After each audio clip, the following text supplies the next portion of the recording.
Hello and welcome back to another Pressy HD video. Today we have another game of the week, and it is unbelievably Everton vs Liverpool. It is finally here, the Merseyside Derby, the friendly derby, and we are back with another bit of game of the week action. Sorry I missed the big title chase between Man City Liverpool last week. Man City Liverpool, Man City Chelsea. Jeez, I really can't get my words out today, can I? So I am sorry about that, but either way, we've come up against Everton and Liverpool in this one, and let's get straight into it. So we're using the BBC Sport website as per usual. Everton have won just one of their last 7 Premier League home games against Liverpool. They've won 1, drew 2 and lost 4. Liverpool's only defeat in the 16 most recent league meetings came at Goodison Park back in October 2010.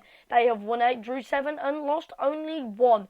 The Merseyside Derby has produced 20 red cards in the Premier League, more than any other fixture in the division. However, there has not been a sending-off in the last 7 derbies in both league and cup competition. Everton's victory at Crystal Palace last weekend, that is, ended a 6-match winless streak in the league, 8 in all competitions. The Toffees have only managed 1 win in their last 5 home matches in the league. No team has scored more Premier League goals in the first 5 minutes than Everton's 4 this season. Premier League fixtures at Goodison Park have produced an average of 3 goals a game this season, the joint second highest in the league.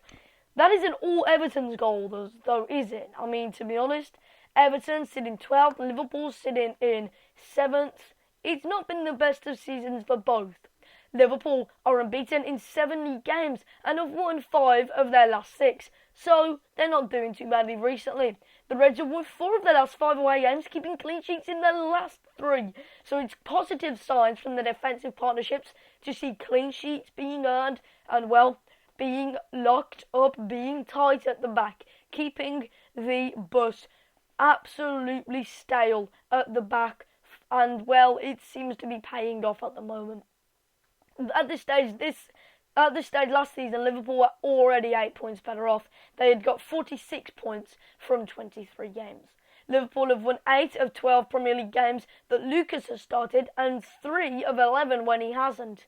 So that's 67% won and only 27% of their wins being without Lucas. So Lucas is weirdly an influential player. He's not really mentioned much. People say that he's had his time. In fact, he's not very popular anymore. People forget that he's even there a lot of the time.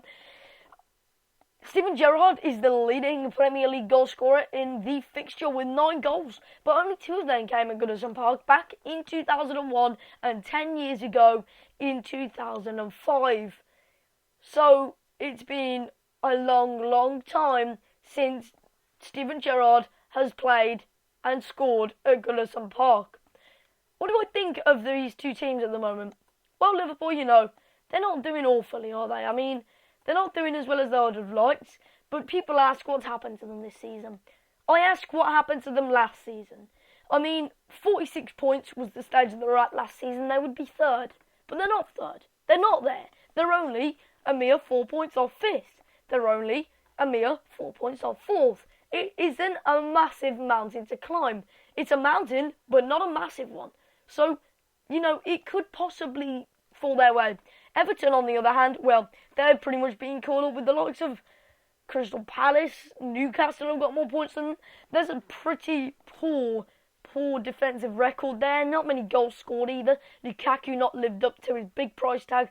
Well, to be honest, if he'd have gone out alone against Everton, I can imagine him doing better than what he would have done currently in this current season, because he's got such a big price tag on his head that he can't hold the pressure on his shoulders. Simple as. He can't hold the weight, all the pressure, and they have fell down into 12th. So it's literally metaphorical and realistic at the same time. And, well, you can't say that Lukaku carries a team like this, because the likes of Barkley haven't been quite as talented as they seemed last season. Still talented, but not quite there. Naismith has been okay.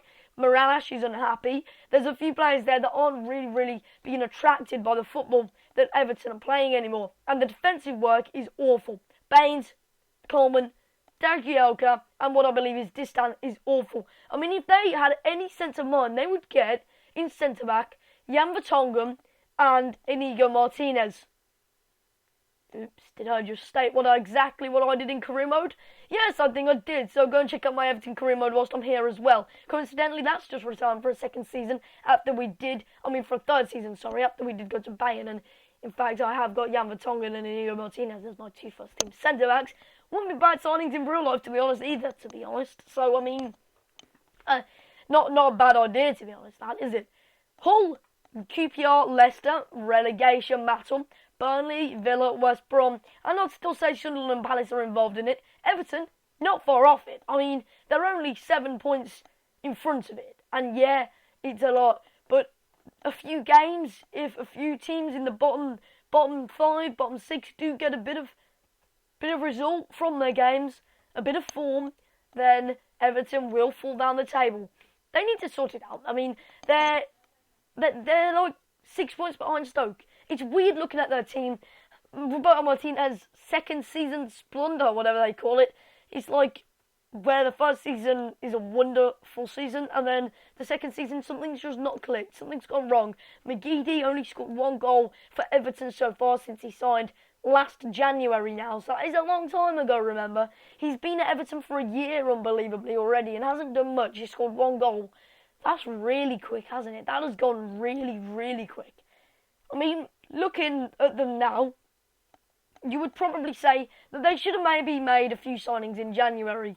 But to be honest, I think they need to just pretty much pick it up. Last season we were looking at them getting Champions League places. How were we looking at them getting Champions League places? Looking at them now, they're just awful. What are they doing? They are so far behind.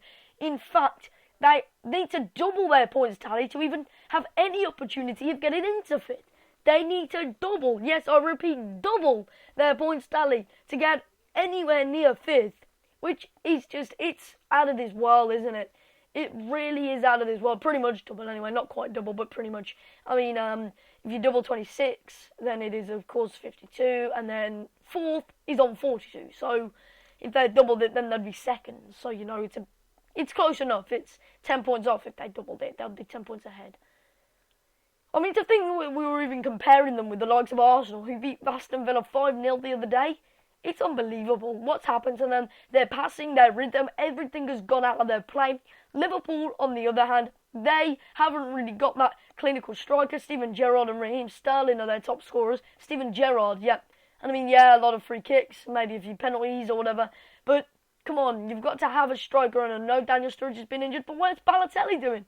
What the bloody hell is that guy doing? The Italian has not scored in, 2015 whatsoever. He scored about 2 goals for Liverpool altogether, and that's 1 in the Cup as well. It's absolutely awful. Dreadful. But, either way, what do I think the result will be? I think, currently in the Premier League, I imagine that Liverpool can step it up a notch. They're not awful. They're not an awful team, are they? It's not like they're absolutely disgraceful, but they're not really what they were last season whatsoever. And I think they've got a missing link in their team somewhere. Recently they've shown great defensive performances and a decent attacking performance as well, but against Bolton they looked shaky. And if it wasn't for a bit of wonderful magician's work, a bit of magic from Felipe Coutinho, it may have took a deflection, I think it did, then they would have been probably out the FA Cup by now, which is unbelievable, because that's pretty much the only competition that they really are fighting for to pretty much win. And I think winning the FA Cup would really, really step up their notch. Brendan Rodgers' third season in Liverpool, got to be looking to start winning trophies. Second last season in the Premier League, that was a massive achievement. You can't really, at the time, you couldn't really quite bring yourself to believe that Liverpool were second after not being there for so long. You looked at Liverpool in a way that they were looked at back in the 90s, the 2000s, and it was weird. It really, really was weird. Now, they went back bad again, and people were like, why have they gone back bad again? This is weird. But now, it's weird that it's normal that they're not doing as well, and it's once more weird again if they were in second. So, it's a very, very weird subject, as I've said many, many times.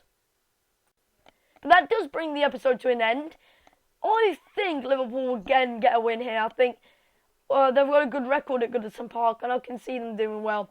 So I did thank for watching. If you did enjoy, make sure you smash that like button, and I will see you next time.